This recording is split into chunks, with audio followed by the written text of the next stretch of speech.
Hello and welcome back to my channel. My name is David Novak. This video is going to be posted on Inauguration Day, the second inauguration of Donald Trump to the presidency. And I thought I would do a poetry reading just to sort of divert myself a little bit. You may have heard me talk about my chapbook, Presidential Considerations. It's started with a poem, an inaugural poem for Barack Obama. And then I added things to it as time went on. And I included other little bits of poetry from other sources. Recently on this channel, I posted a poem that I had written in memory of President Jimmy Carter. And if I ever get access to Windows, I will reopen this file and put that poem in here with some sort of prose accompaniment and then probably consider it done. I am not composing anything special for this occasion. For many of us, I think the election of Donald Trump is a bit of a sad occasion. But I thought that I would just pick out a good, healthy selection of poems written by Americans. And so, to start with, I will go with Claude McKay. And initially, I was only going to read one, but I think I will give you three different poems by him.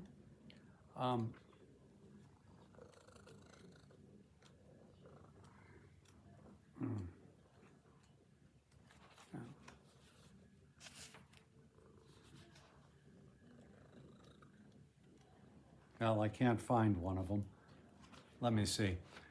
I don't want to be stopping and starting, so there should be some kind of an index. No. Oh, there it is.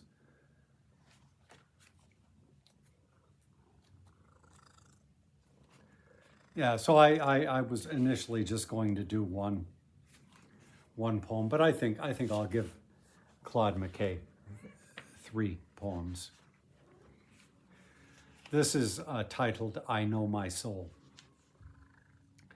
I plucked my soul out of its secret place and held it to the mirror of my eye, to see it like a star against the sky, a twitching body quivering in space, a spark of passion shining on my face, and I explored it to determine why this awful key to my infinity conspires to rob me of sweet joy and grace. And if the sign may not be fully read, if I can comprehend but not control, I need not gloom my days with futile dread, because I see a part and not the whole. Contemplating the strange, I'm comforted by this narcotic thought. I know my soul.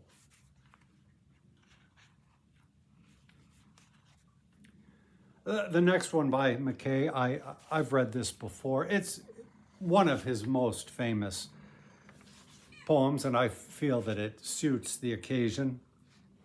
It's titled America. Although she feeds me bread of bitterness and sinks into my throat her tiger's tooth, stealing my breath of life, I will confess I love this cultured hell that tests my youth. Her vigor flows like tides into my blood, giving me strength erect against her hate. Her bigness sweeps my being like a flood. Yet As a rebel fronts a king in state, I stand within her walls, with not a shred of terror, malice, not a word of jeer. Darkly I gaze into the days ahead, and see her might and granite wonders there, beneath the touch of time's unerring hand, like priceless treasures sinking in the sand. But last, for McKay, also one that I think I've read on this channel, a poem that I think is even most suitable to the occasion. This one is titled The Castaways. The vivid grass with visible delight, springing triumphant from the pregnant earth. The butterflies and sparrows in brief flight, dancing and chirping for the season's birth. The dandelions and rare daffodils that touch the deep-stirred heart with hands of gold. The thrushes sending forth their joyous trills. Not these did I at first behold. But seated on the benches daubed with green, the castaways of life, a few asleep, some withered women, desolate and mean, and over all, life's shadows dark and deep. Moaning, I turned away, for misery I have the strength to bear, but not to see. I think that in the coming days, we will have to bear misery, but I think the harder part will be what we have to see. We can bear up to things being human, but having to see things may turn difficult. So it is always good, I suppose, to steel oneself. I will read a poem by Emily Dickinson. This one comes up now and again too. It's a good poem for some strength, I think. Number 280. I felt a funeral in my brain, and mourners to and fro kept treading, till it seemed that sense was breaking through. And when they all were seated, a service like a drum kept beating, till I thought my mind was going numb. And then I heard them lift a box and creak across my soul, with those same boots of lead again. Then space began to toll, as all the heavens were a bell, and being but an ear, and I and silence, some strange race wrecked solitary here. And then a plank in reason broke, and I dropped down, and hit a world at every plunge, and finished knowing then.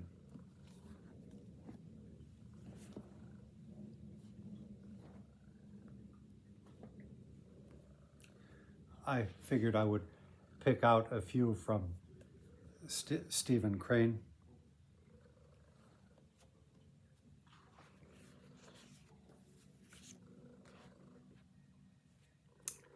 These don't have titles. A god in wrath was beating a man. He cuffed him loudly with thunderous blows that rang and rolled over the earth. All people came running. The man screamed and struggled and bit madly at the feet of the god. The people cried, "Ah, what a wicked man!" and "Ah, what a redoubtable god!"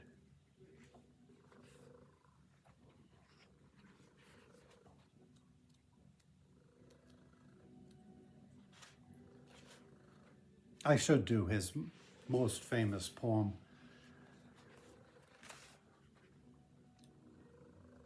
In the desert, I saw a creature, naked, bestial, who, squatting upon the ground, held his heart in his hands and ate of it.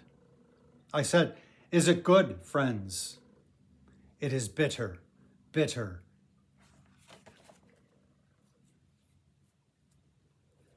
I blew that line. I'll just go again. In the desert, I saw a creature, naked, bestial, who, squatting upon the ground, held his heart in his hands and ate of it. I said, "Is it good, friend?" "It is bitter, bitter," he answered, "but I like it because it is bitter and because it is my heart."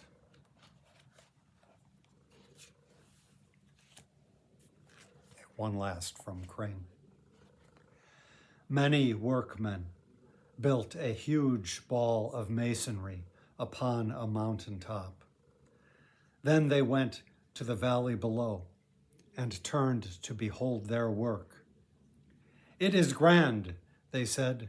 They loved the thing. Of a sudden it moved. It came upon them swiftly. It crushed them all to blood, but some had opportunity to squeal.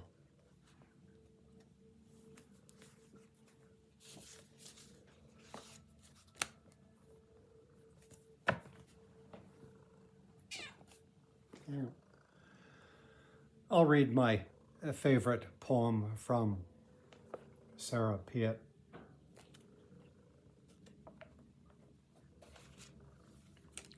This one is titled "Giving Back the Flower." So, because you chose to follow me into the subtle sadness of night, and to stand in the half-set moon with the weird fall light on your glimmering hair, till your presence hid all of the earth and all of the sky from my sight, and to give me a little scarlet bud that was dying of frost to wear. Say, must you taunt me forever, forever? You looked at my hand and you knew that I was the slave of the ring, while you were as free as the wind is free. When I saw your corpse in your coffin, I flung back your flower to you. It was all of yours that I ever had. You must keep it and keep from me. Ah, so God is your witness. Has God then no world to look after but ours? May he not have been searching for that wild star with the trailing plumage that flew far over a part of our darkness while we were there by the freezing flowers, or else brightening some planet's luminous rings instead of thinking of you? Or if he was near us at all, do you think that he would sit listening there because you sang "Hear Me, Norma" to a woman in jewels and lace, while so close to us, down in another street, in the wet, unlighted air, there were children crying for bread and fire, and mothers who questioned his grace? Or perhaps he had gone to the ghastly field where the fight had been that day, to number the bloody stabs that were there, to look at and judge the dead, or else to the place full of fever and moans where the wretched wounded lay. At least I do not believe that he cares to remember a word that you said. So take back your flower, I tell you. Of its sweetness I now have no need. Yes, take back your flower, down into the stillness and mystery to keep. When you wake, I will take it, and God then perhaps will witness indeed. But go now, and tell death he must watch you, and not let you walk in your sleep.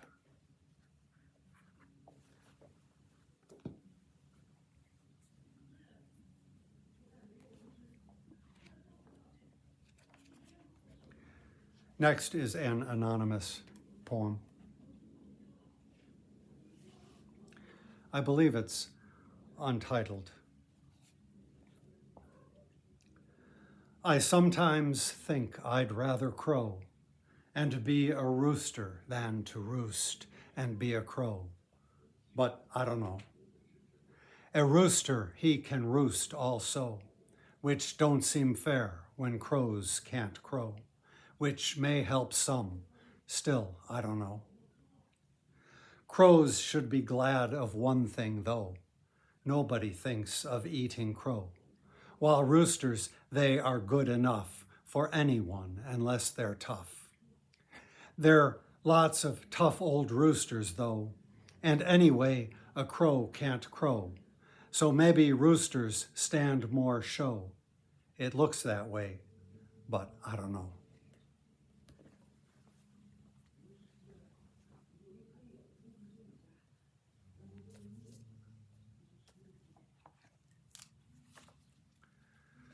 Something from Theodore Roethke, which I am taking from a nice little Everyman's Library Pocket Poets Anthology.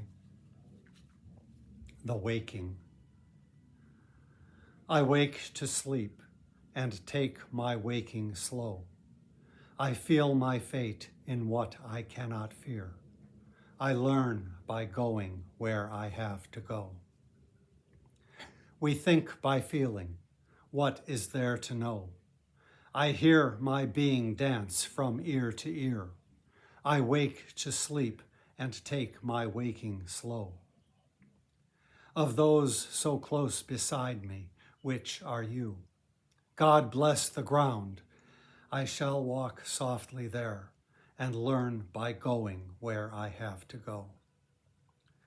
Light takes the tree, but who can tell us how? The lowly worm climbs up a winding stair. I wake to sleep and take my waking slow. Great nature has another thing to do to you and me.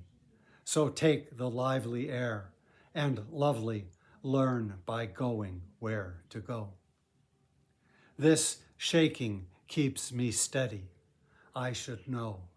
What falls away is always and is near. I wake to sleep and take my waking slow. I learn by going where I have to go.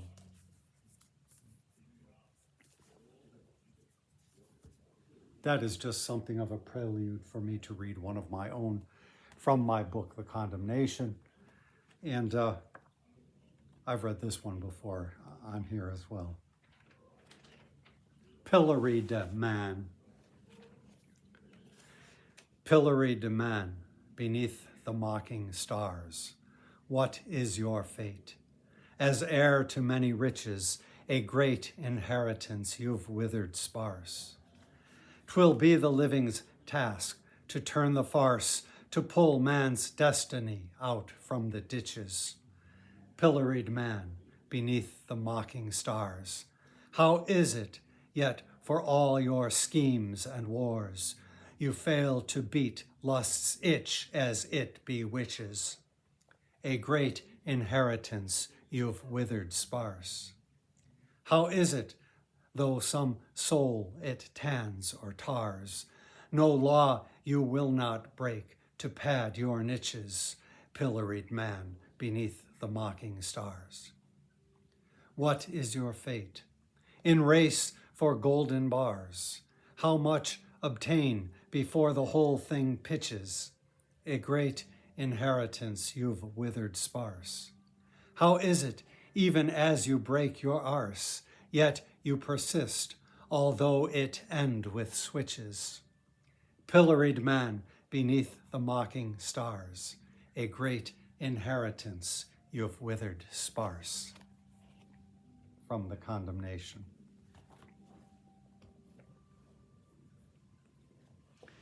This is a set of 2 poems by Edna St. Vincent Millay.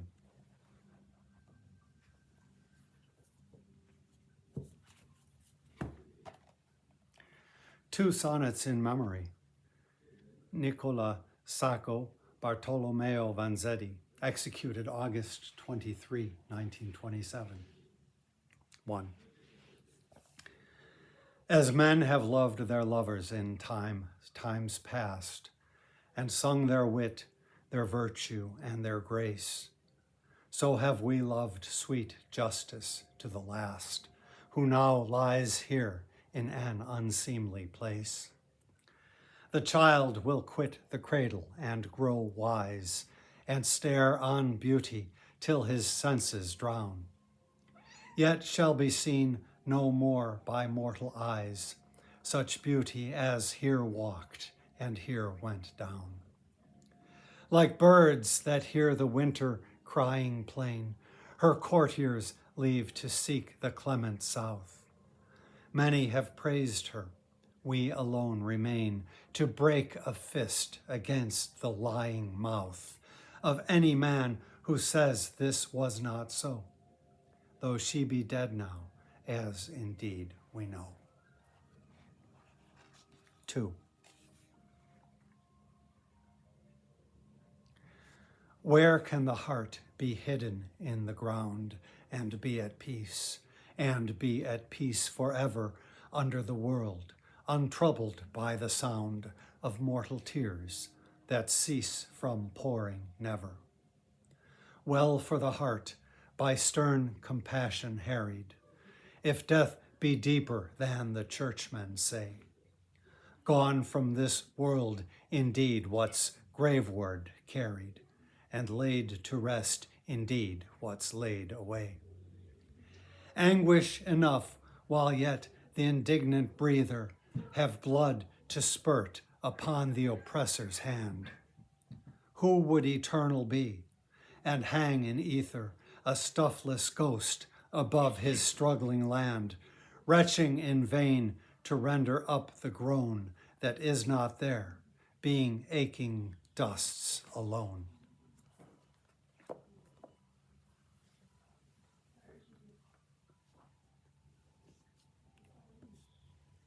Something by Henry Wadsworth Longfellow, one of his most famous as well, I think. The day is done.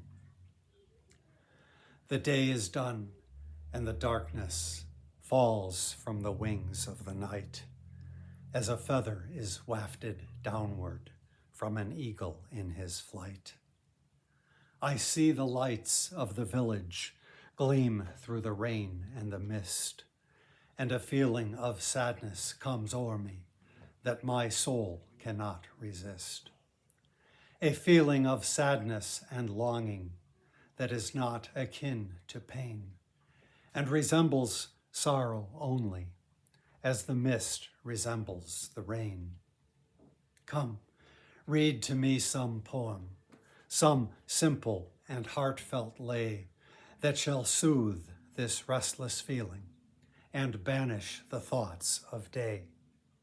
Not from the grand old masters, not from the bards sublime, whose distant footsteps echo through the corridors of time. For, like strains of martial music, their mighty thoughts suggest life's endless toil and endeavor, and tonight I long for rest. Read from some humbler poet, whose songs gushed from his heart, as showers from the clouds of summer, or tears from the eyelids start, who, through long days of labor and nights devoid of ease, still heard in his soul the music of wonderful melodies. Such songs have power to quiet the restless pulse of care, and come like the benediction that follows after prayer. Then read from the treasured volume the poem of thy choice, and lend to the rhyme of the poet the beauty of thy voice. And the night shall be filled with music, and the cares that infest the day shall fold their tents like the Arabs, and as silently steal away.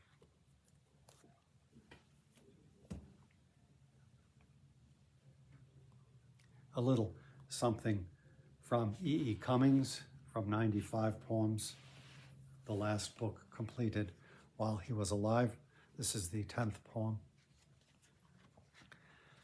Maggie and Millie and Molly and May went down to the beach to play one day. And Maggie discovered a shell that sang so sweetly she couldn't remember her troubles. And Millie befriended a stranded star, whose rays 5 languid fingers were. And Molly was chased by a horrible thing, which raced sideways while blowing bubbles. And May came home with a smooth, round stone, as small as a world and as large as alone. For whatever we lose, like a you or a me, it's always ourselves we find in the sea.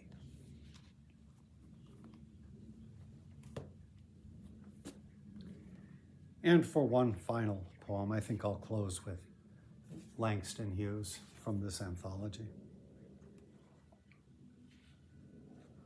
Theme for English B. The instructor said, "Go home and write a page tonight, and let that page come out of you. Then it will be true." I wonder if it's that simple. I am 22, colored, born in Winston-Salem. I went to school there, then Durham, then here to this college on the hill above Harlem. I am the only colored student in my class.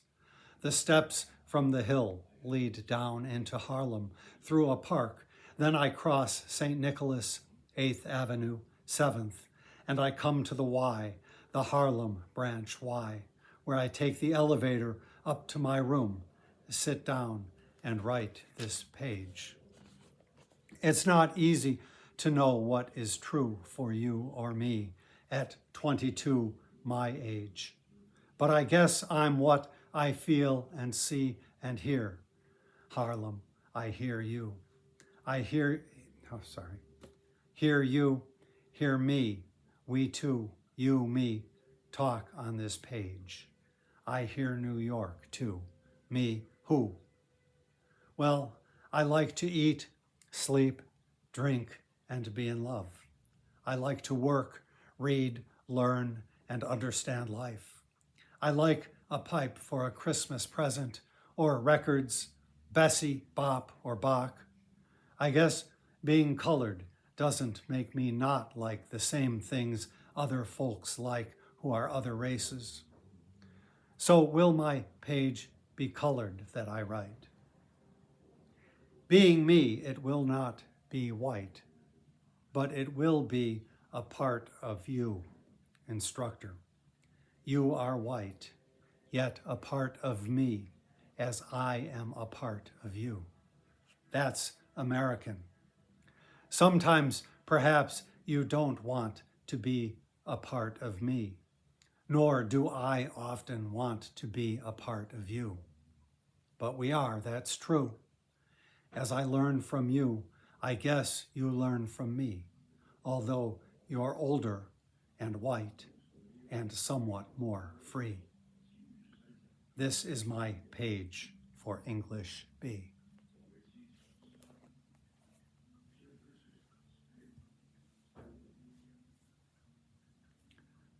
I felt that I would pick out a nice selection of American poems.